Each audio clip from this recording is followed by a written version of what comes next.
Es entonces para darle gracias a Dios que un mensaje que no quiere ser más que el modesto reflejo de la palabra divina encuentre canales maravillosos para extenderse y llegar a muchos hombres, y decirles que en el contexto de la Cuaresma todo esto es una preparación para nuestra Pascua, y que ya de por sí la Pascua es un grito de victoria, que nadie puede apagar aquella vida que Cristo resucitó, y que ya la muerte, ni todos los signos de muerte, ni de odio contra Él, ni contra su iglesia podrán vencer. Él es el victorioso.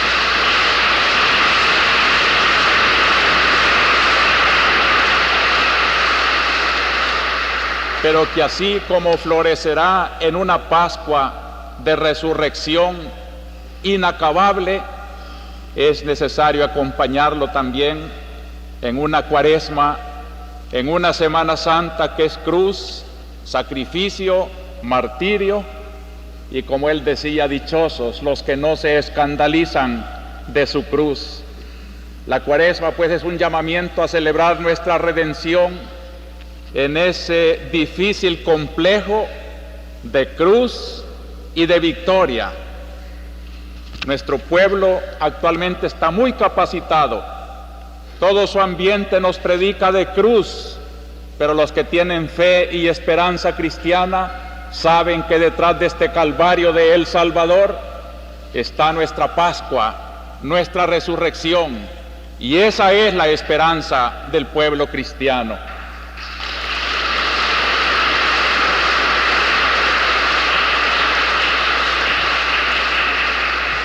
He tratado durante estos domingos de Cuaresma de ir descubriendo en la revelación divina, en la palabra que se lee aquí en la misa, el proyecto de Dios para salvar a los pueblos y a los hombres.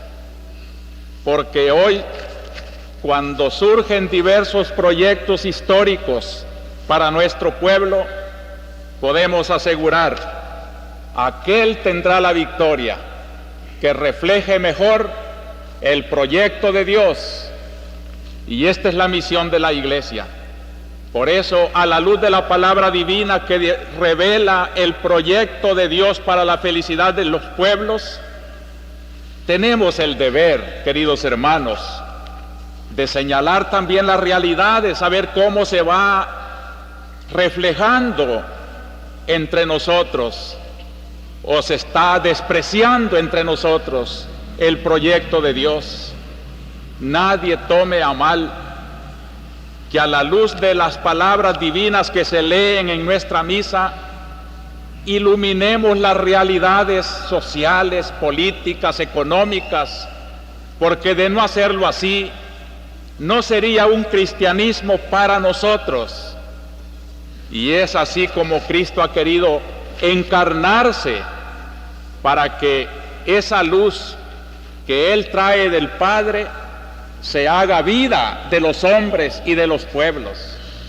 Ya sé que hay muchos que se escandalizan de esta palabra y quieren acusarla de que ha dejado la predicación del Evangelio para meterse en política, pero no acepto yo esta acusación, sino que hago un esfuerzo para que todo lo que nos ha querido impulsar el Concilio Vaticano II, la reunión de Medellín y de Puebla, no solo lo tengamos en las páginas y lo estudiemos teóricamente, sino que lo vivamos y lo traduzcamos en esta conflictiva realidad de predicar como se debe el Evangelio.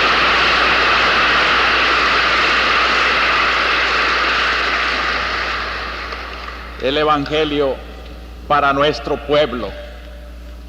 Por eso le pido al Señor, durante toda la semana, mientras voy recogiendo el clamor del pueblo y el dolor de tanto crimen, la ignominia de tanta violencia, que me dé la palabra oportuna para consolar, para denunciar, para llamar a arrepentimiento, y aunque siga siendo una voz que clama en el desierto, sé que la Iglesia está haciendo el esfuerzo por cumplir con su misión.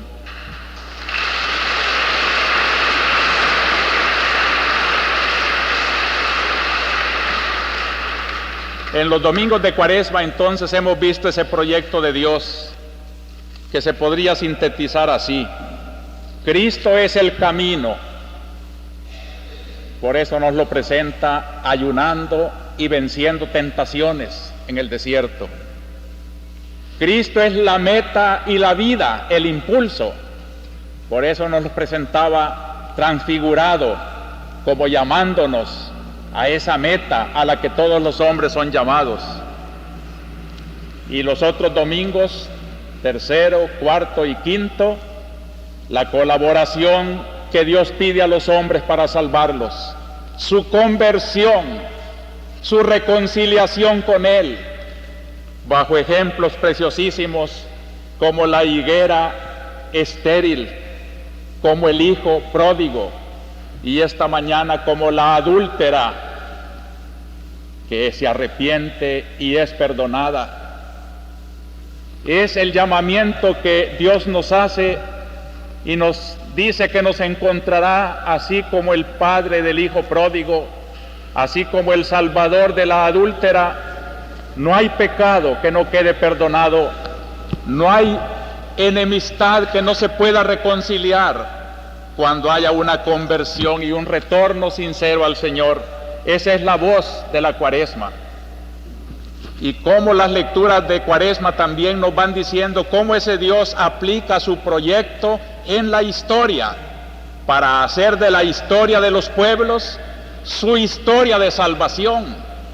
Y en la medida en que esos pueblos reflejen ese proyecto de Dios de salvarnos en Cristo por la conversión, en esa medida los pueblos se van salvando y van siendo felices. Por eso, en la primera lectura de toda la Cuaresma es la historia de Israel, el pueblo paradigma, el pueblo ejemplar hasta en sus infidelidades y pecados, para que en ellas aprendamos también cómo castiga Dios las infidelidades, el pecado. Y modelo también en traer la promesa de salvación de Dios. Desde Abraham hemos recorrido con Moisés la peregrinación del desierto, con Josué llegamos a celebrar la primera Pascua en la tierra prometida, y hoy nos invita a un segundo éxodo, el retorno de Babilonia. Es una historia que cada pueblo tiene que imitar, porque no es que cada pueblo sea igual a Israel, pero hay algo que en todo pueblo existe: el grupo de los que siguen a Cristo, el grupo del pueblo de Dios, que no es todo el pueblo natural, pero sí es un grupo de fieles. Y por eso el ejemplo es precioso esta mañana. Seguidores de Cristo allá en Estados Unidos vienen a compartir con los seguidores de Cristo aquí en El Salvador, y ellos en la gran nación del norte son voz de evangelio contra las injusticias de aquella sociedad.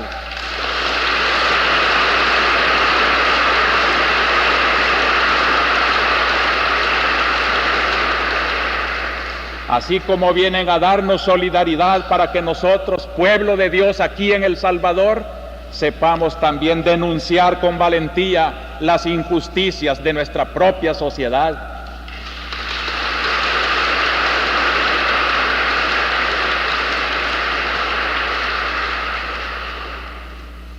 A la luz de las palabras divinas de hoy, voy a presentar esta reflexión con este título: La Iglesia, un servicio de liberación personal, comunitaria, trascendente.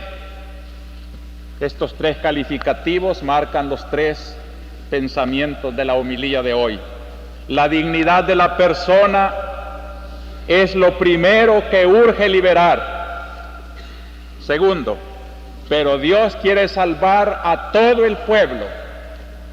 Y tercero, la trascendencia da a la liberación su verdadera y definitiva dimensión. Esto parece que es el resultante de las lecturas de hoy. En primer lugar, que la dignidad de la persona es lo primero que urge salvar. Allí tenemos el Evangelio. Yo no encuentro una figura más hermosa de Jesús salvando la dignidad humana que este Jesús que no tiene pecado, frente a frente con una adúltera, humillada porque ha sido sorprendida en adulterio, y piden para ella sentencia de lapidación. Y aquel Jesús que después de echar en cara, sin decir palabra, el pecado de los propios jueces, le pregunta a la mujer: ¿nadie te ha condenado? Nadie, Señor. Pues yo tampoco te condeno, pero no peques más. Fortaleza, pero ternura, la dignidad humana ante todo. Era un problema legal en el tiempo de Jesús. En el Deuteronomio, toda mujer sorprendida en adulterio debía morir. Y cuando quedaba un espacio para discutir cómo debe ser esa muerte, discutían los fariseos y los letrados por lapidación, por estrangulación. Y a esto se refiere la pregunta. Esta mujer ha sido sorprendida en adulterio. Nuestra ley dice que debe morir. ¿Tú qué dices? Según la discusión actual, ¿cómo debemos de matarla? A Jesús no le importan estos detalles legalistas. Con un disimulo superior a esa mala voluntad de los que le ponían una trampa, se puso a escribir en la tierra, como cuando uno disimula con un lápiz manchando un papel. Ellos insisten, y Jesús da la gran respuesta de su sabiduría: el que de ustedes esté sin pecado, que tire la primera piedra. Ha tocado la conciencia. Eran los testigos, según las leyes antiguas, los primeros que debían tirar las primeras piedras. Pero los testigos, al mirarse a su conciencia, sentían que eran testigos de su propio pecado, y la dignidad de la mujer se salva. Dios no salva el pecado, pero sí la dignidad de una mujer sumergida en el pecado. El ama ha venido precisamente a salvar a los pecadores, y aquí tiene un caso. Convertirla es mucho mejor que apedrearla. Perdonarla y salvarla es mucho mejor que condenarla. La ley tiene que ser un servicio a la dignidad humana, y no los falsos legalismos con los cuales se pisotea la honradez muchas veces de las personas. Y dice con un realismo espantoso el Evangelio: comenzaron a irse, comenzando por los más viejos.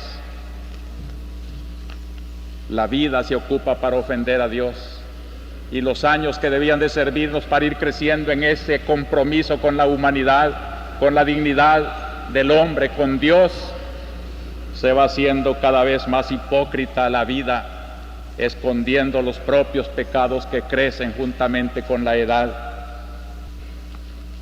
El pecado personal es la base del gran pecado social. Y esto hay que tenerlo muy en cuenta, queridos hermanos, porque hoy es muy fácil, como los testigos de la adúltera, señalar y pedir justicia para esos, pero qué pocos se miran a su propia conciencia. Qué fácil es denunciar la injusticia estructural, la violencia institucionalizada, el pecado social. Si es cierto todo eso, Pero ¿dónde están las fuentes de ese pecado social? En el corazón de cada hombre. La sociedad actual es como una especie de sociedad anónima en que nadie se quiere echar la culpa y todos son responsables. Todos son responsables del negocio, pero es anónimo. Todos somos pecadores y todos hemos puesto nuestro grano de arena en esta mole de crímenes y de violencia de nuestra patria. Por eso la salvación comienza desde el hombre, desde la dignidad del hombre, del arrancarlo del pecado a cada hombre.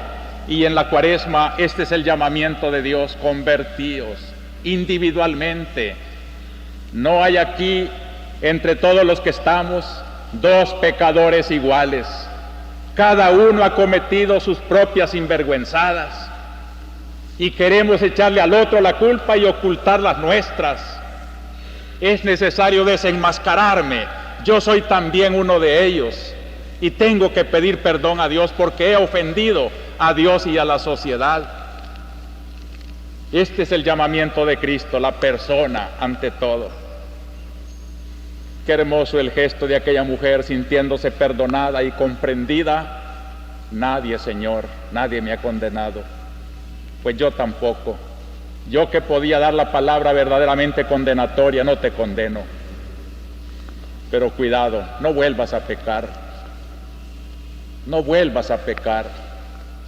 Cuidémonos, hermanos, si Dios nos ha perdonado tantas veces, aprovechemos esa amistad del Señor que hemos recuperado y vivámosla con agradecimiento.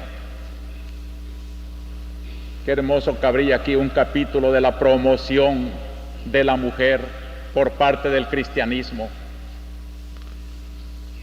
Si la mujer ha logrado alturas semejantes al hombre, gran parte es este evangelio de Jesucristo. En tiempo de Cristo se extrañaban de que Él platicara con una samaritana, porque la mujer era algo indigno de platicar con el hombre. Y Jesús, que sabe que todos somos iguales, ya no hay griego ni judío, hombre o mujer, todos hijos de Dios. Al cristianismo, la mujer debía estar doblemente agradecida porque Él, Cristo, con su mensaje, es el que ha promovido la grandeza y la mujer, y de qué alturas es capaz esos dones femeninos que muchas veces con el machismo de los varones no se estimula, no se aprecia. También los testigos han comprendido que la redención comienza por la dignidad humana y que antes de ser jueces que administran justicia, tienen que ser hombres honrados y tienen que saber decir con su conciencia limpia una sentencia, porque ellos serían los primeros en aplicárselas si cometieran ese crimen. La actitud de Jesús, hay que fijarse en este evangelio, es lo que queremos aprender. Una delicadeza para con la persona, por más pecadora que sea, Él la distingue como hijo y de Dios, imagen del Señor. No condena, sino que perdona. Tampoco consiente en el pecado. Es fuerte para rechazar el pecado, pero sabe acusar, condenar el pecado y salvar al pecador.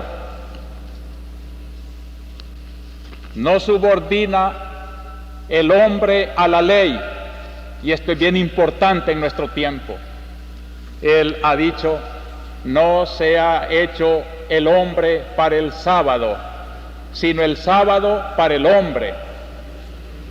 No queramos, por salvar la constitución del país cuando se ha pisoteado por todos lados, a llamarla, y es ella la que quiere más bien para defender nuestros egoísmos personales.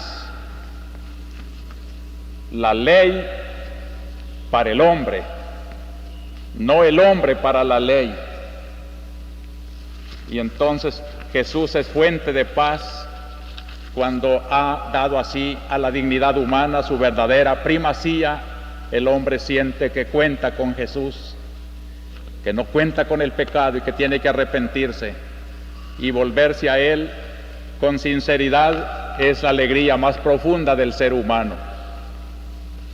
En la segunda lectura de hoy también tenemos el ejemplo de otro pecador que anduvo engañado mucho tiempo, pero que al conocer a Cristo, Cristo lo salva y ya pone toda su ilusión como meta de toda su vida, alcanzar a Cristo, y todo lo demás lo considero como basura, nos ha dicho la epístola de hoy.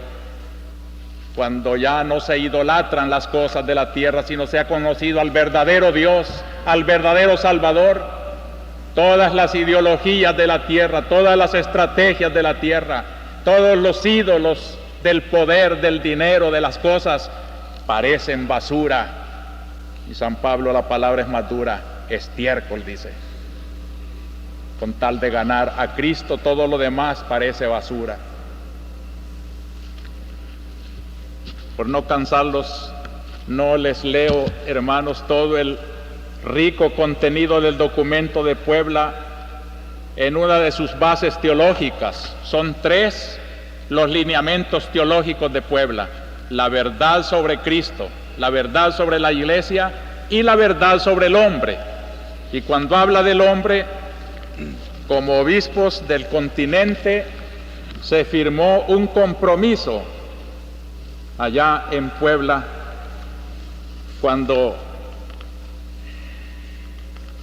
se dice que ante las visiones falsas de la tierra que el hombre ha tenido según sus intereses, sobre todo aquellas que hacen del hombre un instrumento de explotación,